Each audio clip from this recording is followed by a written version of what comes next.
မင်္ဂလာပါကျွန်တော်အခုရောက်နေတာကတော့ဗိမ်းမြို့ကိုကျော်စမ်းမိုးမသီတာမိုးရဲ့ဒီ New Drive Automobile ကိုကျွန်တော်ရောက်နေတာဖြစ်ပါတယ်ဒီနေ့ကကျတော့ကျွန်တော် review လုပ်ပေးမယ့်အားလေးကဒီ Ford Tiger နဲ့ပတ်သက်တဲ့ကြောင်းလေးတွေပေါ့ဒီ Ford Tiger မှာ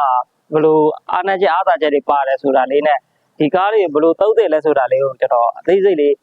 review လုပ်ပေးသွားမှာဖြစ်ပါတယ်ဒါကတော့ Ford Tiger VR 12 ပေဒီ12ပေဆိုရင်တော့သူကဒီသုံးထားတဲ့တာယာခွေက1650ခွေသုံးထားတဲ့တန်ခွေကလစ်ခွေဖြစ်တဲ့ကျွတ်ပါတယ်ပြီးတော့ဒီ body အနေထားကြတော့လဲသူက12ပေကိုမှ12ပေထက်နည်းနည်းပိုတဲ့အနေထားနဲ့ဒီကြမ်းငယ်အစဒီသုံးထားတဲ့တန်ပြားလောကနားကွက်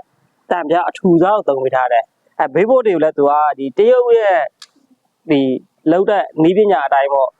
ဒီဖောင်းလေးနဲ့ဒီကားရဲ့ body structure ကိုသူကလောကတောက်တအောင်နဲ့ဒီတက်ကပောင်ရဲ့အထူတွေဆိုရင်အရင်ထွက်လာတဲ့ Ford ဒီထက်ဒီတောက်ဖန်းတွေထက်ဒီအများကြီး quality ပိုလာတာတွေ့ရတယ်နောက်တစ်ခုသိတာဒီ Ford Tiger ဆိုတာကိုထုတ်လုပ်တဲ့တရုတ်စက်ရုံကသူက Chinese Republic of the China ဆိုတဲ့ဒီ PRC ပြည်မကြီးကုမ္ပဏီကထုတ်ထားတယ်လို့သိရတယ်ဒီဒါကြောင့်မို့လဲနောက်ထွက်လာတဲ့ဒီ Ford Tiger VR အုပ်စုတွေမှာဒီအည်သွေးတွေကအရင်ထွက်ထားတဲ့အည်သွေးတွေအများကြီးအားသာတာတွေဖြစ်လာတယ်ဒီကောင်ဆိုရင်ဒီ VR ဒီ model မှာဆိုရင်ဒီ C filter ကအစကျွန်တော်တို့အကြည်နဲ့လုပ်ပေးထားတယ်ဒီ filter လေးကိုဒီမှာအကြည်လေးနဲ့ထုတ်ပေးထားတယ် C ကိုထမ်းလိုက်တဲ့ C ကိုသုံးလိုက်တဲ့ C ကိုညင်သွားမလားကောင်းလား C အညံ့နေထမ်းပြီလားဆိုတာဒီအကြည်လေးနဲ့တောက်လျှောက်ကြည့်နိုင်တယ်ဒီ filter ကွက်လေးကိုအကြည်ထည့်ပေးလိုက်တယ်ဒါကတော့မြန်မာနိုင်ငံမှာရှိတဲ့လက်ရှိအခြေအနေနဲ့ဒီ C သုံးရမယ့်အနေထားမှာဒါကတော့လုံးဝမိုက်တော့ပဲပြီးတော့ cooling system ဘူးသူကဂျပန်ကားလိုအပြင်ထွက်လာတယ်ဒီဒါကတော့12ပင်မှာတိုင်ကြီးကသူကတန်တိုင်ကြီးနဲ့ပဲလာမယ်သူ့ရဲ့အည်သွေးကတော့ဒါပြောမယ်ဆိုရင်တော့ဒီဂျပန်ကားတစ်စီး3500လောက်သုံးမဲ့နေရာမှာဒီဟာလေးတွေကပိုးပိုးပပနဲ့ဒီခောက်တူမြို့တွင်းပြီးတော့သူ့ရဲ့ဒီ body ရဲ့တင်နိုင်အားကလည်းသူက3တန်အနေဆုံးဒီ body ရဲ့အကျယ်ပတ်လည်နဲ့တွဲကျွန်တော်တို့တဲကြောက်တဲ့တွဲဒီတဲတချင်းကောင်းအောင်နိုင်တယ်ဒီကောင်ဘီလန်မီဆိုရင်သူက85အိတ်ဆန်ဆိုရင်အိတ်120ကောင်းကောင်းနိုင်တဲ့ကားတွေဖြစ်တယ်ဒီကောင်ဒီ flat body မှာပဲတင်လို့ကောင်းကောင်းပါတယ်ဒါဘာမှတွေ့တူလောက်ကြမလို့ပြီးတော့ဒီပြောပါဆိုဒီမြန်မာပြည်မှာဒီကညနာတတ်မှတ်ထားတဲ့စံချိန်စံချွန်းနဲ့ညီအောင်လဲဒီခွေးကာတန်းတွေဘေးပတ်လက်ဒီမှာအကုန်ပါမယ်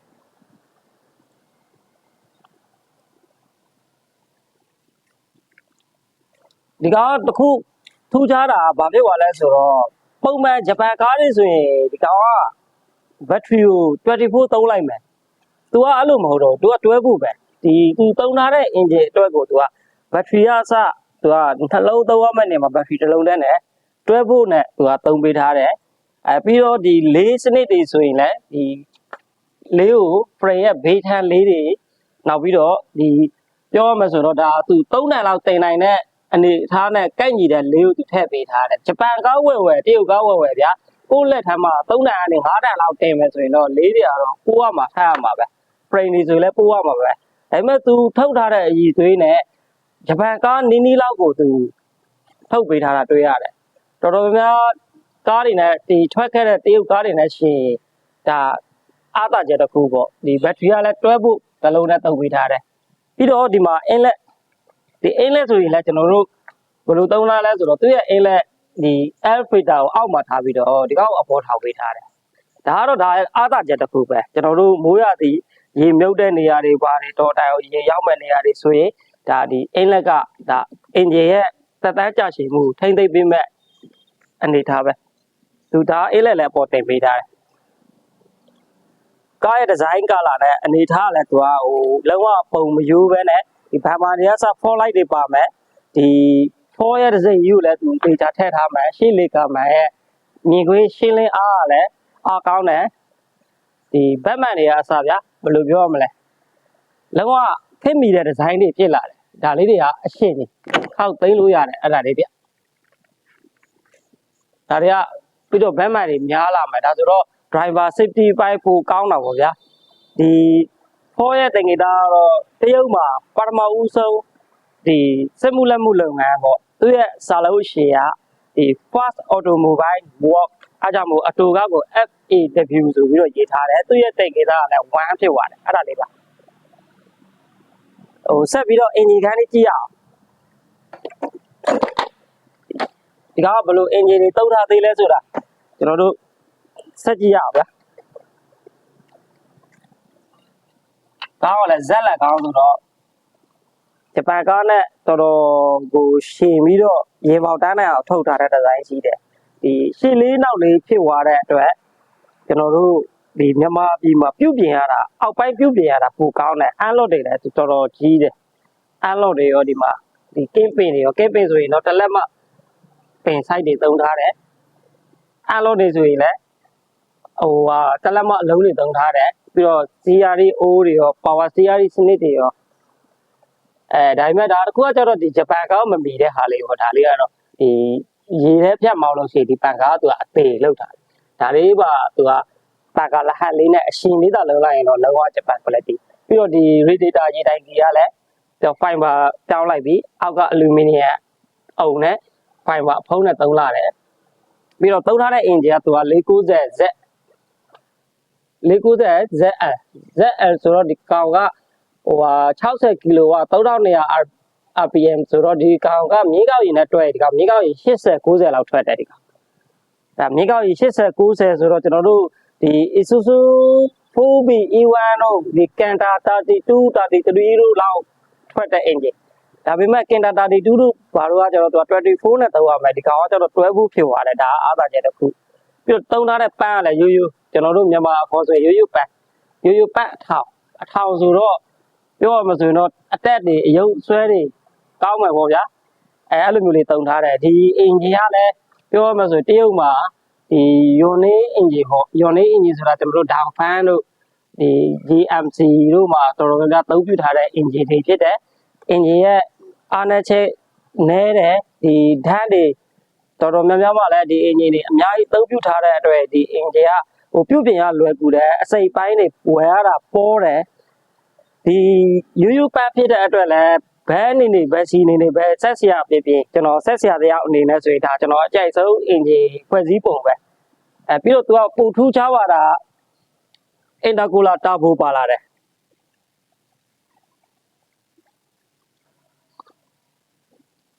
သူအင်တာကူလာတာဘိုပါလာတယ်ဒီတာဘိုထိုင်ပေးလိုက်တဲ့အတွက်အင်ဂျင်ရဲ့လှုပ်ဆောင်ရည်ပြောရမှာဆိုရင်ဒါကျွန်တော် workshop ဆရာတယောက်အနေနဲ့ပြောရင်ဒီတာဘိုခုကလူငယ်တွေကြိုက်တဲ့ modify လို့ရတယ်ဒီကောက်အင်ဂျင်ဒီတာဘိုရဲ့စနစ်ကဒီ modify လို့အရန်ကောင်းတဲ့တာဘိုမျိုးစားပြီးတော့ရုပ်ဆွဲကောင်းတယ်သူ intercooler တွေသုံးပေးထားတဲ့ဒီမှာဒါ intercooler တာဘိုဖြစ်တဲ့အတွက်ဒီအင်ဂျင်ရုပ်ဆွဲပိုင်းတော့စိတ်မပူရဘူးနောက်ပြီးတော့ဒီကောင် ABS သုံးလာတယ်ဒီကားကို mini ပြောမှဆိုဒီ light track site ကိုသူကလုံးဝ ABS နဲ့သုံးလာတယ်ဒါပို့ပြီးတော့ထူးခြားလာတဲ့ဟာတရုတ်ကတော်တော်များများ ABS တွေသုံးလာတာတွေက error အများများတဲ့ဟာတွေဒါပေမဲ့ तू ကဒီကားကိုပို့ပြီးတော့ထူးခြားအောင်လုပ်ပေးလာတဲ့အတွက်ဒါကတော့ကျွန်တော်တို့သုံးရတဲ့သူတွေပို့ပြီးတော့ safety အပိုင်းပို့ကောင်းရတာပေါ့ပြီးတော့ brake စနစ်ကကျတော့ तू ကတခုပဲဘာဖြစ်သွားလဲဆိုတော့ brake က तू က C brake စနစ်ပဲဖြစ်သွားတယ်တော့ဒီ C brake စနစ်ကျတော့ကျွန်တော်တို့မြန်မာနိုင်ငံကကားအသုံးပြုမဲ့သူတွေကသိတဲ့အတိုင်းပဲကျွန်တော်တို့က3တန်နိုင်တဲ့ကားတွေ9တန်တင်တော့မှာ9တန်နိုင်ရင်ဒီကားက10တန်တင်တော့မှာအဲ့တော့အဲ့လိုမျိုးဝန်ဖို့တန်ဖိုးတွေတင်လို့ရှိရင်တော့ brake လေးကတော့ဒီ C brake တီးတန့်ဖြစ်တဲ့အတွက် brake အားနည်းမယ်ဒါပေမဲ့သူ့ရဲ့တတ်မှတ်တန်ချိန်တိုင်းတင်ရင်တော့ဒီကောင်ဘာမှဖြစ်စရာအကြောင်းမရှိဘူးဟို brand new လည်းဖြစ်တယ်လုံးဝ official တရုတ်ဒီမာကြီးကုမ္ပဏီကထုတ်တဲ့ကားလည်းဖြစ်တဲ့အတွက်ဟိုတုပ်ပြရမှာတော့ဒီအရင်ထွက်ထားတဲ့ဘာချင်းတွေနဲ့တော့ဒီတောင်အများကြီးအားသာချက်ရှိတယ်ဒါကတော့တိုင်ကား7ပေလေးပေါ့7ပေနဲ့12ပေမှာကွာခြားချက်ကဘာရှိလဲဆိုတော့သူကဒီဂွေကွာဝါမယ်ဂွေက12ပေကသူက16 7ပေက15 15မှာသူက600 15ကိုကျွတ်ပလက်ဖြစ်သွားမယ်ဒီကောင်ကကလစ်ဂွေကျွတ်တိုက်ကျွတ်ပလက်ဖြစ်သွားမယ်သူကကျွတ်ဖြစ်သွားမယ်ဒါလေးကွာသွားမယ်ဒီတိုင်ကြီးကျတော့ဒီကောင်ကတခုထူချာပါသူက plastic တိုင်ကြီးဖြစ်သွားတယ်ဖိတာကတော့ဒီဖိတာပဲသုံးပေးထားတယ်ဒီအချီပဲအချီကကျတော့ကျွန်တော်တိတက် modify ရမလို့တဲ့ beta ဖြစ်သွားပြီသူက engine မှာလည်း engine ကတိတက်ပါအောင်မယ်ဒါတော့ပိုကောင်းရတဲ့အနေထားပေါ့ဘိတ်မှာဆိုရင်ဒါဒီလို plastic တိုင်ကြီးကပို့ပြီးတော့ထားတယ်သူလည်းလေးကို7ပေဖြစ်ပြီမဲ့လေးကိုသူလည်းဘေးထားပဲလုပ်ပြီးထားတယ်crown side နဲ့သူ့ tire side နဲ့ basket side နဲ့ဟိုပြောမှဆိုရင်ဒီ12ပေနဲ့ကတော့ကွာခြားချက်အများကြီးရှိတယ်ဒါကြောင့်မို့လဲဒီ7ပေနဲ့12ပေဈေးကွာရတာဖြစ်တယ်ဘာကြောင့်လဲဆိုတော့ဒီတန်းနေရစကွာ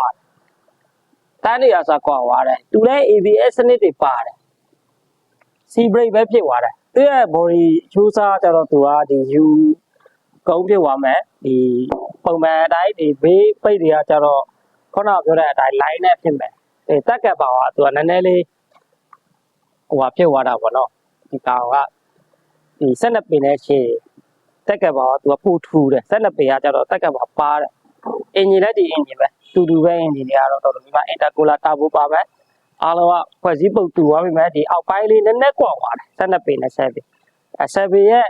အားသာချက်ကတော့ဂျိုချောင်းဝေလို့ကောင်းမယ်ဘက်မန် system မှာသူကဘက်မန်ရှေ့မှာဖြစ်သွားမယ်ဘိတ်မှာအနေထားတစ်ခုရသုံးမဲ့ဆိုရင်တော့ပြောမှဆိုရင်ဒီဈေးနဲ့ဒီကားနဲ့ဆိုရင်သုံးပြရတာကောင်းပါတယ်ဒီဇိုင်းလေးလည်းဆန်းတယ်ဟိုပြောရမှဆိုရင်ဂျပန်ကားတစ်စီးသုံးရမယ့်အစားဆိုတကောင်နှစ်စီးသုံးလို့ရတယ်သူကဒီဒီဇိုင်းပိုင်းတော့မိုက်တယ်ဒါပေမဲ့ဒီဟာတွေကကြတော့သူက track ကားတစ်စီးမှာ3ထိုက်တဲ့ side cover တွေ dashboard တွေဒီစီလီတွေကကြတော့ရှယ်ကြီးရှေ့မှန်ကြီးရတယ်အကျယ်ကြီးဆိုတော့ကျွန်တော်တို့ပြောမှဆိုရင်မြင်ခွင့်ရအားလည်းကောင်းတယ်ဒီဘက်မှန်တွေအများကြီးထပ်ပေးထားတယ်ဒီဘက်မှာဆိုလည်းတစ်ခုဟိုဘက်ဘေးတွေရောကားအောက်တွေရောဘိန်းခွင်တွေရောသူအကုန်ဘက်မှန်တွေထည့်ပေးထားတဲ့ခါကျတော့ဒီကောင်က driver အတွက်ကတော့မောင်းရတာ feeling တစ်မျိုးဖြစ်သွားမယ်ဒီမီးကလုတ်တွေကကျတော့ဒီ chablet spark လို့မျိုးဒီအောက်ကိုရောက်သွားတယ်ဒီအောက်ထဲမှာထည့်ပေးလိုက်တယ်မိုင်းလေးခွက်ကလည်းဒီကျွန်တော်တို့ကားဝါသနာရှင်တွေကြိုက်တတ်တဲ့ဒီအဝိုင်းဒီဇိုင်းလေးကိုမှအလဲပါ digital လေးနဲ့ဘာဖြစ်ဖြစ်သူ့ဒီဇိုင်းနဲ့သူ့တပ်ဖုန်းနဲ့သူ့အနေထားနဲ့ကတော့ဒါတော်တော်ပြည့်စုံနေပါပြီဟိုမန်တင်မန်ကြောင့်လည်းသူကရိုးရိုး manual တစ်စက်နဲ့လည်းပြထားတယ်ဒီကောင်မှာ VR မှာ power window နဲ့လည်းကိုမာခြင်းပါလို့ရတယ်လို့သိတယ်အဲ့ဒါတော်တော်များများတော့ဒီ manual တိုက်ကတော့အကောင်းဆုံးပါပဲဒီပြုပြင်ရစရိတ်လည်းတက်တာမယ်သုံးပြရတာလည်းဒီအနေထားတစ်ခုလေးသွားမယ်ကြံခဲ့ရတာဒီမှာသူသုံးပေးထားတာတော်တော်များများအကြီးသွေးအများကြီးဟိုဖြစ်သွားတယ်ဒီထိုင်ကုန်တွေကစ e-pad တွေရောရေဒီယိုလေးတော့ထည့်ပေးထားတယ်ဒီမှာ heat တိုက်မှာဆိုရင် grow plug လုပ်တွေတိတက်အပြေထုတ်ပေးထားတယ်ဒါတွေကတော့ကျွန်တော်တို့ဒီသုံးလို့ဒီ user တွေသုံးဖို့ကောင်းတဲ့အနေထားပေါ့ဒီ grow plug တွေအပြေထားလိုက်တဲ့အခါကျတော့အရင်က start လေးတဲ့ချိန်အေးတဲ့ချိန်တွေဆိုရင်ဒါ grow plug ကအသက်ပဲအခုကျွန်တော်တို့ဒါ12ပေကို drive test တွေလုပ်ကြည့်မယ်ABS မီးတွေလင်းမယ်အလုံးလုံးတယ်အခုအဲကိုခွင့်မယ်အဲကိုကတော့ကားနဲ့တော့မလိုက်ဘူးအေးစိတ်နေရောမောင်းရရင်မောင်းရတော့အမှအခုအနေထားနဲ့ပြီးတော့ဒီကောင်ကရိုးရိုးဒီဇယ်သုံးလို့ရတယ်ဗျာသူကရိုးရိုးပန်းဖြစ်တဲ့အတွက်ဒါလေးကိုကျွန်တော်တို့မောင်းစမ်းကြည့်မယ်ဗျ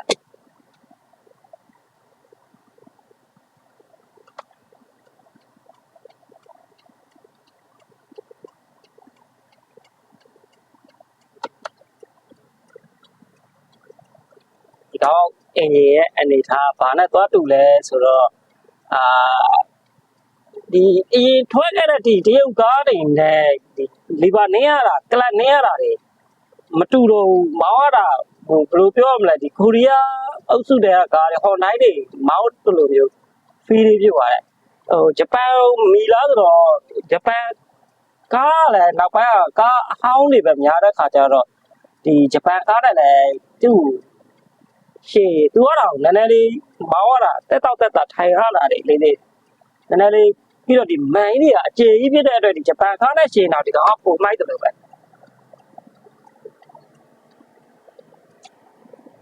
5 speed manual ဆိုတော့ဟိုပြောပါဆိုဘယ်ကိုင်းရလဲဖြစ်သွားတယ်မြင်ကွင်းတွေကလည်းအကျေကြီးဘတ်မန်တွေရောဘာတွေရောဆိုရင်မောင်းရတဲ့ feeling ကပြောလို့ဂျပန်ကားအနေထားလောက်ပဲမောင်းရတာဟိုတရုတ်ကားရဲ့လို့တော့မခံတာဟိုမောင်းရတာမိုက်တယ်မစိုးငိမ့်တယ်ပြီးရင်ခုနကဆိုကျွန်တော်7မောင်းကြည့်တာ ဆယ်ပေကနည်းနည်းခုံပေါက်တယ်တူလို့လားမသိဒီကောင်ကြီးကဆက်နေပေကဒီတာယာနဲ့ကြီးလာတယ်ပြီးတော့ဒီ ABA စနစ်တွေပါတွေကလည်းပါလာပြန်တယ်ဆိုတော့ဒီတောင်းရတဲ့အနေထားရဘယ်လိုပြောမလဲဗျာဒီကားဒီတရုတ်ကားလို့တော့စိတ်ထဲဒီမောင်းရတဲ့ feeling ဒါဂီယာတွေချိန်ရတဲ့ feeling ဒီတရုတ်ကားတော်တော်များများဂီယာချိန်ရတာခက်တယ်လို့ပြောတယ်အခုဒီကောင်ဂီယာချိန်ရတာလည်း E ဖတ်နေရောကျွန်တော်တို့ဒီတောင်ဖန်းနေစကတ်တွေရန်ကုန်ဘက်ကသွားယူတဲ့အချိန်သွားဝယ်တဲ့အချိန်တော့ဆိုရင်ဒီလိုဂီယာဓာတ်လို့ရှိရင်ဂွီကွာနဲ့အသစ်တွေလည်းမြည်တာပဲဒီကောင်မဟုတ်အဲ့လိုမဟုတ်ဒီကောင်ကဒီမောင်းရတာပြောမလို့ဂီယာတွေအစညင်ညောင်းတယ်ထိုးရတာတရပဲမာတောင်နေတာမျိုးမရှိဘူးဦးစီတော့ဖူးနံပါတ်ဖူးတောင်ချောက်စက်ပတ်လေး1000ကျော်နဲ့ရပဲမောင်းရတာပြောမစဒီဘိန်းအနေထားနဲ့ဆိုရင်ဒီခောက်တူဆွဲမယ်ပစ္စည်းတဲမယ်ကွန်တီးတွေတဲမယ်ဒီကောင်စင်ပြေတယ်ဒီလက်မီဒီပါတွေလည်းပါတယ်ဒီကောင်ကပြီးတော့ဒီအင်ဂျင်ကလည်းပြောမှဆိုရင်မြေကောက်80ဆိုတာမနည်းဘူးဗျဂျပန်ကတော့သူကဒီ32 35တွေကကြတော့ဒီ51တွေကကြတော့မြေကောက်ယူသူကနည်းနည်းပူပေးထားတာတော့ရှိတာပေါ့ဗျာဟိုကောင်ကတော့မြေကောက်90လောက်ထွက်တာပေါ့ဒါပေမဲ့ရှင်ဒီကောင်လေးကသူ့အနေထားနဲ့သူဒီကူကြည့်ဂျိုက်ဖတ်ပါညာနေတော့လည်းပြောမှဆိုဆူရံပြီးတော့ပြည့်နေတာတွေမျိုးမရှိတော့သုံးလို့အဆင်ပြေမယ်ကားရအနေထားတစ်ခုဒီအင်ဂျင်နဲ့ပြောမှဆိုဒီဂီယာတောင်းတာတွေပါတယ်အားလုံးမရှိဘူးဂျပန်ကားတစ်စီးကိုစီးရတယ်လို့ဖိရင်ရတယ်ဒီကားပါလို့ကောင်းပါလေဒီဘိတ်အနေထားနဲ့တော့ဘယ်လိုမျိုးဖြစ်ဒီဈေးတန်းလေးနဲ့ Google ဖြစ်နေတဲ့ပေါက်ဈေးတွေနဲ့ဆိုရင်တော့တန်ပါတယ်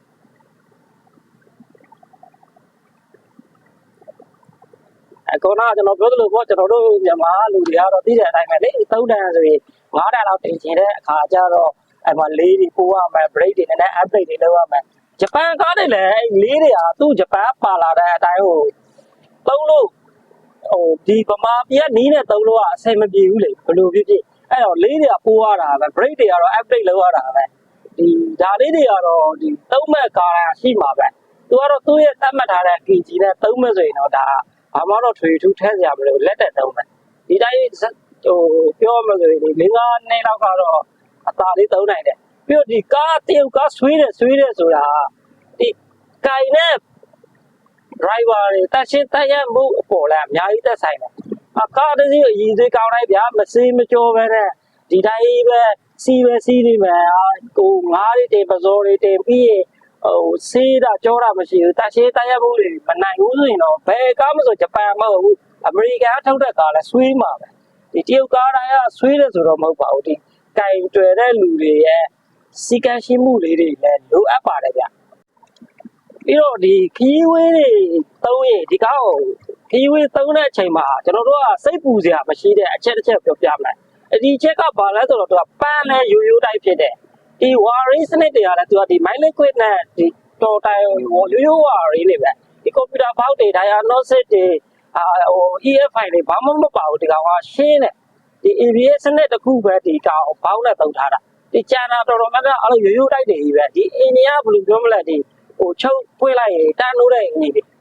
အဲ့တော့ဒီဝါရင်းနဲ့ပတ်သက်ပြီးတဲ့လမ်းမတစ်ခုစိုးရိမ်စရာမရှိဘူးဗျသူကရိုးတွေဖြစ်တဲ့အတွက်ပန်းအစားရိုးတိုက်ဖြစ်တဲ့အတွက်ဒါတော်တော်သုံးလို့အဆင်ပြေပါတယ်ဗျဒီလမ်းမလည်းဒုက္ခဖြစ်เสียအကြောင်းမရှိပါဘူးဗျဝါရင်းနဲ့ပတ်သက်ပြီးတော့ဝါရင်းကြောင့်တော့ကွန်ပျူတာ error တက်တာတော့မရှိဘူးဗျကားလေးတွေကတော့ပြောမှဆိုတော့တော်တော်လက်ခံလို့ရတဲ့အနေအထားလေးပြဗျဒီတော်တော်စင်ပြေပါတယ်မောင်းရတာဒီမှာမီးချိန်လေးတွေလည်းထည့်ပေးတာလေးဘလို့ဖြစ်ကျွန်တော်တော့သဘောကျတယ်ဗျ workshop ဆရာတယောက်အနေနဲ့ဒါကို review လုပ်ပေးရချင်းအကြောင်းရင်းကတကယ်ရှိထိုက်တဲ့အရည်သွေးတွေအဲ့ for တိုင်းကားမှာပါလို့ကျွန်တော် review လေးလုပ်ပေးတာပါဗျတရုတ်ကားကိုညှောတာဆိုလည်းမဟုတ်ဘူးကျွန်တော်ပြင်တာကတော့ဂျပန်ကားယူရိုကားတွေတော်တော်များပြင်တာပဲအဲ့ဒါပဲဒါလေးကိုလည်းကျွန်တော်ကအသေးစိတ်လေးကိုလေ့လာပြီးတော့ပြန်ပြီးတော့ဒီ